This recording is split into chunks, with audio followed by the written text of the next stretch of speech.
তা আমরা মনে করি তিনি শুধু হাফ সিলেটি নয়, তিনি সিলেটের জামাই হিসাবে পরিপূর্ণ সিলেটি। উনি উনি অলমোস্ট এভরি মিটিং মাসে কয়টা করছেন জানেন, এবং এটা তো হিসাব আমার কাছে নাই। উনি গিভ আস টাইম, লাস্টে মিটিংয়ে আসছেন কত কিবারে 16ই ডিসেম্বরে। উনার কাছে এক বিন্দু মাত্র স্পেস নাই, শুধু প্রবাসীদের উদ্দেশ্যে প্রবাসে থাকছে উনি 18 বছর, শুধু একটা সালাম দিবার জন্য আর দিক নির্দেশা দিবার জন্য। উনি যে দিক নির্দেশা দিয়েছেন 1 ঘন্টা, এরপরে আমাদের বলার কিছু নাই। আমাদের বিএনপির ভারপ্রাপ্ত চেয়ারম্যান জনাব তারেক রহমান সাহেব গত 17 বছর আমাদের সাথে ছিলেন। আগামী 14 তারিখ উনি 24 তারিখ এখান থেকে ফ্লাই করবেন, 25 তারিখ উনি বাংলাদেশে যাবেন। আজকে আমরা এখানে দোয়ার আয়োজন করেছিলাম, আল্লাহ তাআলা যেন উনাকে যাওয়াটা সহজ করেন। এই জন্য আজকে আমরা যেন শত শত নেতাকর্মীও আজকে এই দোয়ার মধ্যে সমবেত হয়েছিলেন। আপনাদের মাধ্যমে আমাদের যুক্তরাজ্য বসবাসরত এবং ইউরোপ এবং আমেরিকা বিদেশে যারা আছেন সবার কাছে আমি দোয়া চাইব যে আপনারা সবাই দোয়া করবেন আমাদের নেতা বিএনপির ভারপ্রাপ্ত চেয়ারম্যান জনাব তারেক রহমান সাহেব যেন আল্লাহ তাআলা উনাকে বাংলার মাটিতে আগামী 25 তারিখ আমরা সবাই উনার সাথে পৌঁছতে পারি। কারা কারা আপনার সঙ্গ হচ্ছেন? আপনি তো মুখপাত্র, আপনারা তো আপনাদের ইনফরমেশন না দিলে সবাই জানতে চায় কারা কারা ওনার সাথে যাচ্ছে। আপনারা এয়ারপোর্টে দেখতে পাবেন, যারা যাচ্ছেন আপনারা এয়ারপোর্টে দেখতে পাবেন ইনশাআল্লাহ। যে আমাদের নেতা ওই দিন প্রোগ্রামের মধ্যে বলেছেন যে আমাদের যুক্তরাজ্য নেতাকর্মীদেরকে এয়ারপোর্টে না যাওয়ার জন্য, কারণ এয়ারপোর্টে গেলে যে একটা ঝামেলা হয় আমাদের বদনাম হবে, যার জন্য উনি জানাচ্ছেন আমাদেরও আকুল আবেদন এয়ারপোর্টে না যাওয়ার জন্য সবার প্রতি অনুরোধ জানাচ্ছি। সিলেটবাসী অধীর আগ্রহে অপেক্ষমান, যেহেতু তিনি সিলেটের জামাই, তো সুতরাং তিনি কিছুদিন আগেই সিলেটের একটি সভায় বলেছেন যে আমি হাফ সিলেটি। তা আমরা মনে করি তিনি শুধু হাফ সিলেটি নয়, তিনি সিলেটের জামাই হিসাবে পরিপূর্ণ সিলেটি। তো সুতরাং সারা দেশের সামগ্রিক কল্যাণে, দেশের গণতান্ত্রিক উন্নয়নে, দেশের প্রত্যেকটা সেক্টরে যেভাবে ডেভেলপমেন্ট করবেন আমরা সিলেটবাসী প্রত্যাশা করি।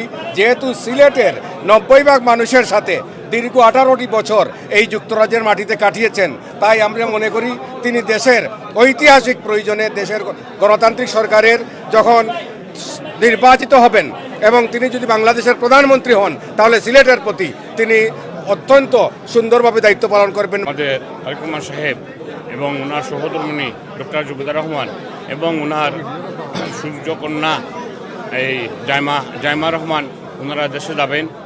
এইটার জন্য আমরা মসজিদে যুক্তরাজ্য বিএনপির পক্ষ থেকে আমরা দোয়া করছি, যাতে আল্লাহ ওনাদেরকে ভালোভাবে পৌঁছাক। 18 কোটি মানুষ অপেক্ষায় রয়েছে, দীর্ঘ 18 বছর পর বাংলাদেশে যাচ্ছেন, এবং এই যে বিদায় বেলা আমাদের দোয়া করা, আমরা মনে করি আমরা দোয়া করতেছি আমাদের নেতা যেন সুস্থভাবে বাংলাদেশে গিয়ে পৌঁছেন। আমাদের সাথে থাকায় আমরা ওনাকে দেখার বা জানার অনেক সুযোগ হয়েছে। আমি মনে করি উনি যেভাবে দলের স্থায়ী কমিটির নেতৃবৃন্দের সাথে মিশেছেন বা জানেন, ঠিক একইভাবে তৃণমূলের নেতাকর্মীদের সাথে উনি মিশতে পেরেছেন, আমরা ওনার সাথে মিশতে পেরেছি। ওনার সাথে বিভিন্ন অনুষ্ঠানে আমরা দেখা হয়েছে, দলীয় প্রোগ্রাম ছাড়াও ঈদের জমাতে আমরা গিয়েছি, উনি আমাদের সাথে কুলাকুলি করেছেন, শুভেচ্ছা বিনিময় করেছেন। বিভিন্ন বিয়ের অনুষ্ঠানে আমরা একসাথে গিয়েছি, ওনার সাথে দেখা হয়েছে। যেভাবে শুধু নেতা নয়, একজন কর্মীকে আপন ভাইয়ের মতো উনি দেখেছেন। ওনাদের সান্নিধ্যে ছিলাম, আমরা ওনাকে খুব বেশি মিস করব। আমি আজকের এই দিনে আমরা একটু আগে ওনার জন্য দোয়া করেছি যাতে ওনার বাংলাদেশ ভ্রমণটা নিরাপদ হয় এবং আগামী 12ই ফেব্রুয়ারি নির্বাচনে ইনশাল্লাহ বিএনপি বিপুল ভোটে বিজয়ী হবে এবং বাংলাদেশ জাতীয়তাবাদী দল ইনশাল্লাহ জনগণের খেদমতে আপনাদের সামনে হাজির হবে। তারেক রহমান আমাদের আবেগ, আমাদের অনুভূতি, আমাদের প্রেরণার উৎস। তিনি বাংলাদেশে যাচ্ছেন দীর্ঘ প্রায় 17 বছর পর। আমরা আসলে আবেগে আপ্লুত, কিন্তু আমরা সত্যি বলতে গেলে আমরা আনন্দিত, কারণ তিনি 17 বছর পরে বাংলাদেশে গিয়ে বাংলাদেশের 19 কোটি মানুষের ভোটের অধিকার প্রতিষ্ঠা করবেন। তিনি অচল বাংলাদেশকে সচল করবেন, মানুষ তার গণতান্ত্রিক অধিকার ফিরে পাবে, কারণ তারেক রহমান বাংলাদেশেই যাবেন, এটাই তো স্বাভাবিক। সুখ দুঃখ হাসি কান্না বেদনা নিয়েই আমরা ওনাকে অনেক কাছে থেকে দেখেছি। আমরা দোয়া করি মহান আল্লাহ পাক রব্বুল আলামিন যেন শহীদ রাষ্ট্রপতি জিয়াউর রহমানের সন্তান, দেশনেত্রী বেগম খালেদা জিয়ার সন্তান, আগামী দিনের বাংলাদেশ জনাব তারেক রহমান সাহেবকে সহি সালামতে বাংলাদেশে নিয়ে বাংলাদেশের মানুষের ভাগ্য পরিবর্তন এবং ভোটের অধিকার যাতে প্রতিষ্ঠিত করতে পারে, আমরা সেই প্রত্যাশা করি। তাইনোর সাথে আমরা from 2011 I believe I was there with him in Cambridge when he had his first conference, and I was with him on a few other ones as well. It's a very sweet, bitter feeling.